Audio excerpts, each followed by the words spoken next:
At the time I'm making this video, only 14 players in NBA history have been honored with a statue outside of their arena. And I mean that very specifically, outside of an NBA arena. These are the 14 players listed on the screen, and they had some of the most impressive NBA careers of all time. Now I will say, there has been NBA players who have got statues in other locations. This might be at colleges, practice facilities, and so on, and these are those players listed on the screen. Now for this video specifically, these ones will not count. We're only looking at the 14 players who got a statue outside of an NBA arena.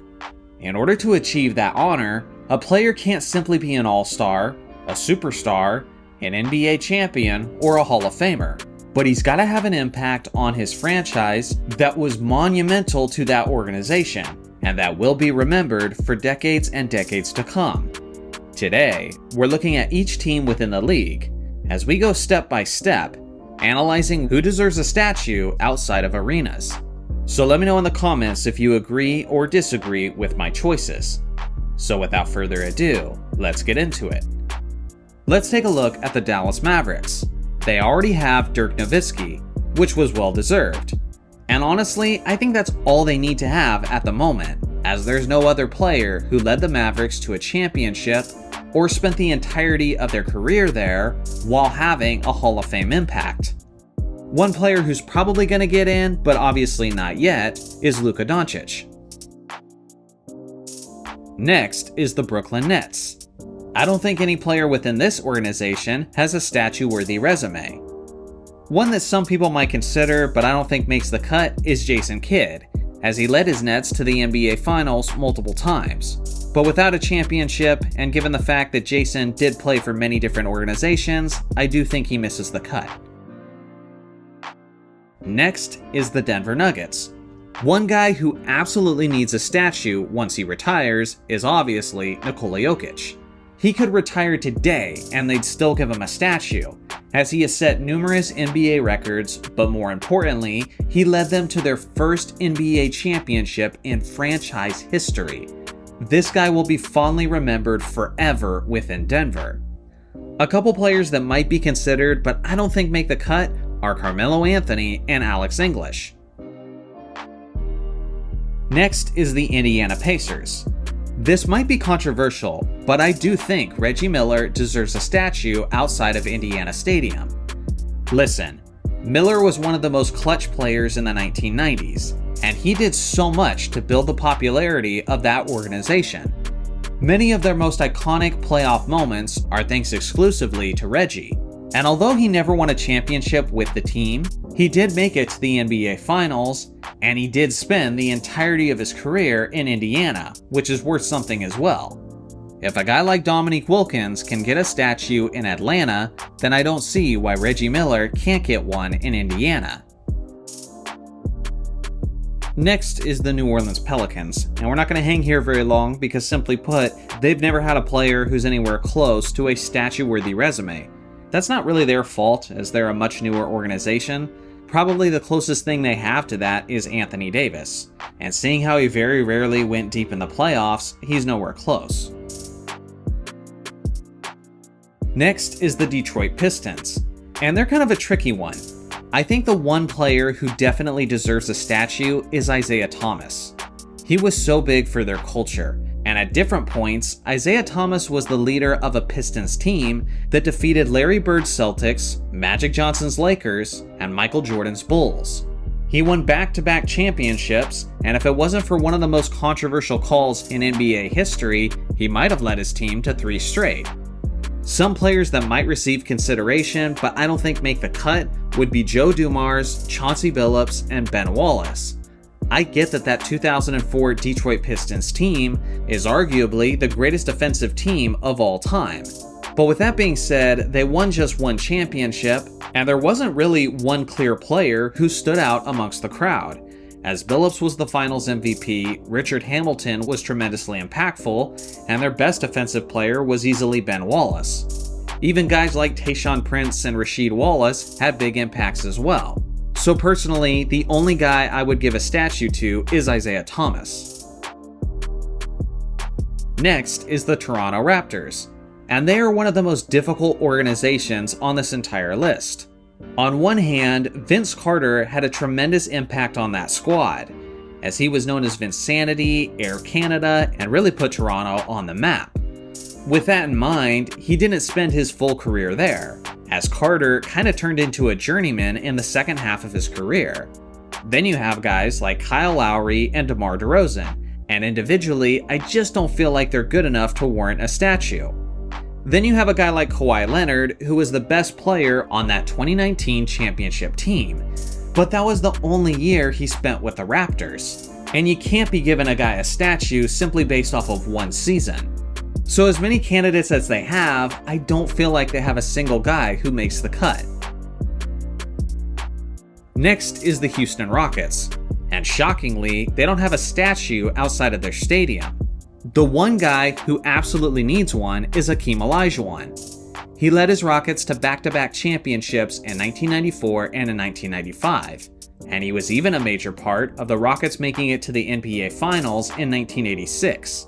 He's one of the greatest defensive players of all time, and some would even argue that he's the greatest two-way player of all time. I think he's the only guy though. Now some might consider James Harden, Moses Malone, Clyde Drexler, Yao Ming, and Tracy McGrady, but none of those guys won championships with the Rockets, although they were all very talented players individually.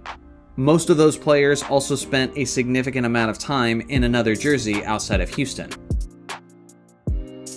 Next is the Phoenix Suns, and personally, I don't think they quite have a guy that deserves a statue. I could see an argument for Steve Nash. He gave them some of the most entertaining and fantastic seasons of the organization's history. But with that in mind, they never made it to the NBA Finals a single time, and obviously he never won a championship with the team. He did have back-to-back MVPs, but I don't think that's enough to get a statue. Another guy that might be considered is Charles Barkley, but he didn't have a tremendous amount of years with the organization, and they did fail to win the championship after going to the finals in 1993. Next is the San Antonio Spurs, and I think there's two that absolutely need a trophy, and this might just be a matter of time. First off is obviously Tim Duncan, who's widely recognized as the greatest power forward of all time, and many people have him as a top 10 player or even top 5 player in NBA history. Then another guy is David Robinson, as he won 2 championships with the organization and had the Spurs as a serious Western Conference contender throughout the vast majority of the 1990s.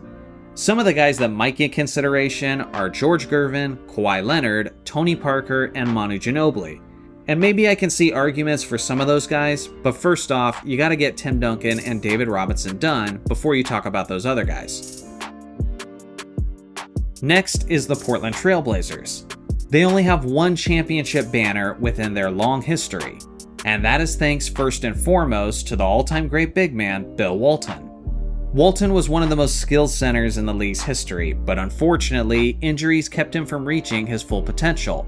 With that being said, they did win the championship in the late 1970s thanks to his impact. I think he's the only guy who's deserving of a statue outside of their building. Some might consider Clyde Drexler or Damian Lillard, but I don't think they made the cut. Then you have the Oklahoma City Thunder. And since they don't really recognize the Seattle Supersonics' history, I think you only have to look at guys like Kevin Durant and Russell Westbrook. And although they gave them many years of competitive basketball, and sure, they won plenty of accolades and records along the way, they did start making a lot of trips to different teams in the second half of their career before either of them were able to win a championship. For this reason, I don't think they make a cut, and the Thunder shouldn't have a statue just yet. Then you have the Minnesota Timberwolves, who are statistically the most losing franchise in NBA history. For that reason alone, I don't think they have anyone who's worthy of a statue outside of their building.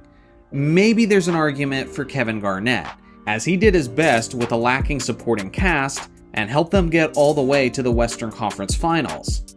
Regardless, they didn't win a championship, and when he did finally get his ring, it was with the Boston Celtics in 2008. Personally, I still think they're waiting for that statue resume, and who knows, maybe it'll come from their current young superstar. Next is the Golden State Warriors. Obviously, once he retires, Steph Curry absolutely has to get a statue outside of their building. He took the Golden State Warriors and changed them from an underdog team to a bandwagon destination, and he did this by being the first unanimous MVP in NBA history, being the greatest shooter of all time, winning 4 championship rings, and being the all-time leader in three-pointers made. Steph is definitely going to get a statue when it's all said and done, but I think joining him should be Klay Thompson. Steph Curry isn't having all that success without Klay, who had some of the greatest playoff performances of all time, and who also has 4 championship rings and many NBA records, like most points scored in a quarter and most three-pointers made. Some guys who might be considered but don't make the cut for me is Draymond Green, Kevin Durant, Wilt Chamberlain, Rick Barry, and Chris Mullin. Many of those guys had Hall of Fame careers, but in the case of Wilt Chamberlain, his most successful seasons from a championship standpoint happened when he wasn't with the Warriors. And with Kevin Durant, he did win 2 championships and 2 finals MVPs, but that was in a short stint with the team, and if you ask me, that was still Steph Curry's team. And the last team on the list is the Washington Wizards, and they currently don't have any statues outside of their building.